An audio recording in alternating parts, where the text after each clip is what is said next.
क्या तुमने कभी यह सवाल खुद से पूछा है कि जब तुम खुद ही अपने आप पर भरोसा नहीं करते तो फिर दुनिया से भरोसे की उम्मीद कैसे कर सकते हो? सोचो जरा, अगर एक इंसान हर रोज अपने मन में यह दोहराता रहे कि मैं कुछ खास नहीं हूँ, मेरी बातों की कोई कीमत नहीं है, मैं दूसरों से पीछे हूँ, तो क्या यह संभव है कि लोग उसे महत्व देने लगे? महान विचारक सुकरात ने कहा था, नो दाई सेल्फ। लेकिन असली सवाल यह है कि क्या तुम सच में खुद को जानते हो या सिर्फ दूसरों की राय में खुद को पहचानते हो? क्योंकि ज़्यादातर लोग वही बन जाते हैं जो उन्हें बार बार कहा जाता है, ना कि वह जो वे असल में होते हैं।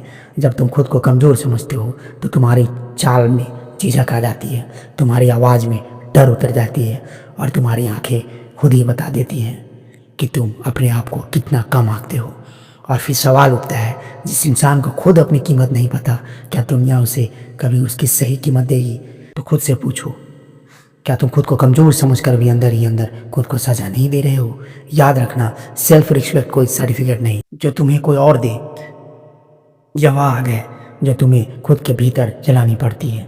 और यह बात समझ लो कि खुद को अच्छा मानने का मतलब दुनिया से खुद को बड़ा साबित करना नहीं, बल्कि खुद से यह कहना है कि मैं भी इम्पोर्टेंट हूँ और मैं भी वर्दी हूँ। यहाँ एक सवाल उठता है, अगर तुम अपनी कमियों के साथ खुद को स्वीकार नहीं करोगे तो फिर तुम्हारी अच्छाइयों को कौन स्वीकार करेगा? महात्मा बुद्ध ने कहा था, you yourself as much as anybody in the entire universe deserve your love and affection. तो फिर ये सवाल क्यों नहीं पूछते कि तुम सबको प्यार देते हो लेकिन खुद को क्यों भूल जाते हो? जिस दिन तुमने खुद को एक्सेप्ट कर लिया उस दिन तुम्हें किसी की अप्रूवल की कोई ज़रूरत नहीं पड़ेगी, क्योंकि तब तुम्हें यह साफ पता चलेगा कि तुम कौन हो और तुम क्या डिजर्व करते हो।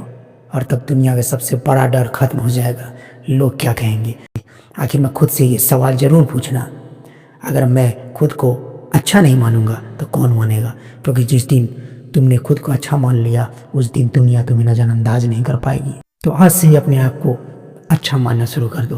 तुम बुरे नहीं हो, बल्कि तुम तो सबसे बेस्ट हो और तुम वो सब कुछ कर सकते हो जो तुम करना चाहते हो। इसी तरह की मोटिवेशन वीडियो के लिए मेरे चैनल को सब्सक्राइब करो। मिलता हूँ अगले एपिसोड में, तब तक के लिए ख्याल रखो।